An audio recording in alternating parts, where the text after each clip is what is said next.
Shëndetje për ju dhe për të gjithë shikuesit e emisionit Mesditë, siç e përmendet edhe ju, po lajmërohem edhe kësaj radhe nga Prishtina për të treguar më të rejat, po e them ashtu nga protesta që tash e 5 ditë janë duke mbajtur transportuesit e publik, mirë po edhe ata privat. E gjithë kjo protesta është e 5 ditë është duke u zhvilluar, po e them ashtu për vetë faktin që komuna e Prishtinës u ka bërë këtyre ndërmarrjeve dhe shkak i kësaj ata e kanë pezulluar punën. Pra tash e 5 ditë qytetarët e Prishtinës kanë mbetur pa transport, qoftë pa trafikun urban, mirë po edhe pa operatorët e linjave private. Edhe këtë të hënë që nga ora 10 deri në orën 12, këtu ka qenë një grumbull i madh, po e them ashtu i protestuesve, duke kërkuar që mjetet e tyre të alokohen në xhirollogarit dhe sa më parë të fillojnë punën. Kryetari i sindikatës zotri Elmi Gashi i trafikut urban ka thënë se ata janë të gatshëm, ju duhet vetëm 30 minuta kohë për të filluar punën në momentin që komuna e Prishtinës i alokon ato mjete. Për të alokuar këto mjete, komuna e Prishtinës së Ajtën ka mbajtur një seancë të jashtëzakonshme të kuvendit komunal, ku në atë seancë është votuar që mjetet vetanake të vitit 2024 të transmetohen në vitin 2025, pra dhe një farforme ajo shumë prej 28 milion eurosh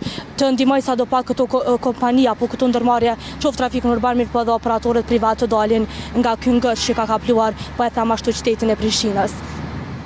Po ashtu të njëjtën kryetari i komunës së Prishtinës zotri Përparim Rama ka kërkuar nga Ministria e Financave që sa më parë të alokojë mjetet dhe që të fillojë punën trafiku urban, mirë po edhe operatorët privat. Për të parë se si ka shkuar sot protesta dhe për të marrë detajet se si do vazhdoj tutje, këtu pranë vetes kam zotrin Izet Smajli, i cili është kryetari i sindikatës së transportuesve privat. Atëherë zotri Izet, faleminderit shumë për kohën. Faleminderit edhe për juve. Deshtëm të dim për të gjithë ata që po shoqërohen me TVN se si do të vazhdoj protesta tutje dhe cilat janë kërkesat e juaja. Po kërkesat tona do me thonën janë me i pagunën obligimet që i ka komuna ndaj neve, shtatorin e ka pagu, edhe 5 muaj tjerë janë pa pagu. Kështu që na kemi obligime ndaj furnizuesve me naft, edhe kemi pagat pa i pagu. Tjerat do me thonë në detyra jonë dhe obligimi jonë është që t'i krymë komuna këtë obligime, na me i rend do të fillojmë punën.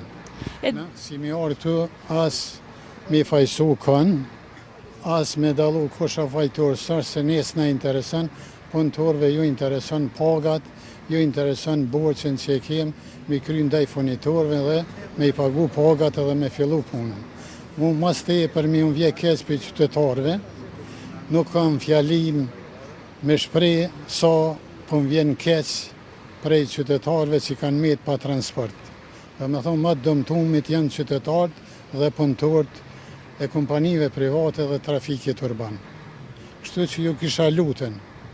që ne të gjenë gjuhën e përbashkët, dhe sa ma parë, të qesin mjetet dhe transporti të stabilizohet dhe të dalin e të punojnë dhe qytetarët të kanë transport më të mirë. E dim që komuna e Prishtinës së Ajtën ka votuar, po e them ashtu, që të bëhet bartja e mjeteve vetanake nga viti 2024 në vitin 2025. Mirë po në anën tjetër kemi Ministrinë e Financave që ende nuk ka alokuar këto mjete në xhirollogarin e komunës së Prishtinës, e pastaj kjo ti shpërndoj, po e them ashtu, qoftë kjo, qoftë ndërmarrja e trafikut urban. Si e shihni gjithë këtë proces që ende s'është kryer? Po Ministria e Financave ka kërkuar që komuna do me thonën ne të mban mbledhjen në asambleja ne të aprovon do me thonën ne të merr vendim në atë mbledhje që më bart mjetet do me thonë vitit 2024 për 2025 dhe na ka thonën që s'kem probleme dhe i lëshojmë mjetet. Do me thonë asambleja në tajten e ka mojnë mbledhjen, i falenderoj të gjithë asamblejistët, pa morë parasysh dallime partive politike, se nesë në intereso politika, po i falenderit të gjithë që kanë morë vendim dhe kanë votu, tash do me thonën u metë të ministria me i aloku mjetet komunës dhe komuna me na i aloku mjetet neve me i kry obligimet dhe borçet që i ka ndaj neve. Si do veprohet tutje, çfarë do bëni nesër? Na nesër do të veprojmë prapë, do me thonë protest, qetë, 2 orë, për orës 10 dhe në ora 12, do me thonë do të vazhdojmë deri sa të qiten mjetet, na punës nuk muj me fillu. Jo për diçka që me thonën, po është një problem që na, do me thonë, ju kemi borç furnitorve,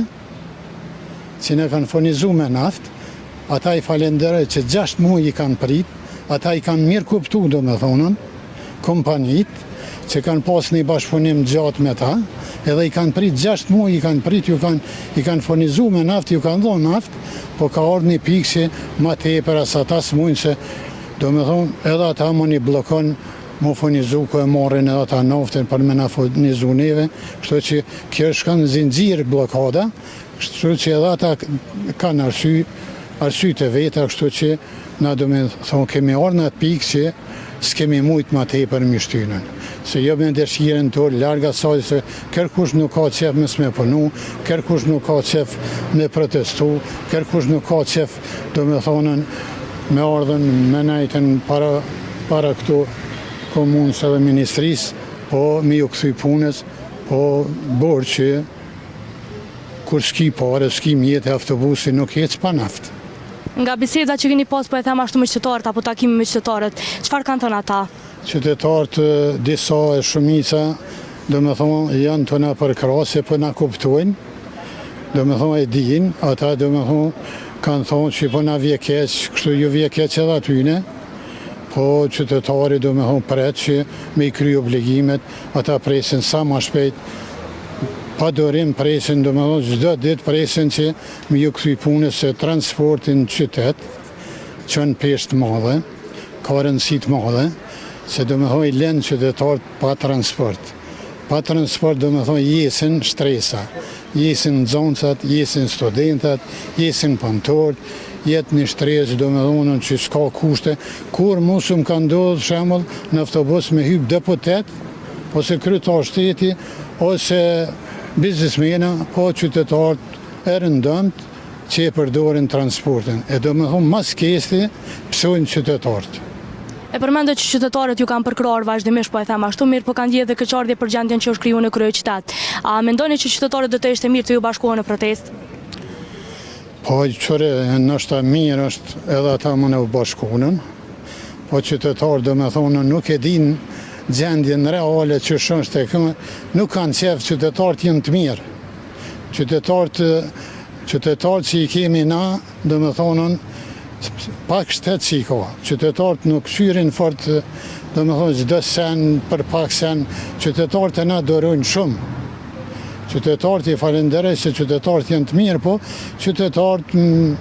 na presin me na përkrah me na bashku, po do me thonën, si mos e madhe është pak më ndryshe, pak më vështirë. Do me thonë qytetarët me arse nuk e din gjendjen reale ç'është është situata dhe do me thonë krejt e çorin e këtyne sene. I nderuar, faleminderit shumë për kohën dhe informacionet që ndat me ne. Faleminderit edhe për juve, ju përshëndes edhe juve mjetëve të informimit, keni qenë shumë të mira, jeni të mira, edhe shumë faleminderit që informoni qytetarët dhe bashkëpunoni me gjitha. Kjo është në interes qytetarëve, edhe juve, edhe i gjithë ata që mendojnë mirë, që mendojnë pozitiv, dhe që kanë një qëllim të mirë, dhe mendojnë veç mirë, më bo mirë, na duhet me shku në qatë rrugë, vallai rrugë tjetër s'ka, veç me qenë,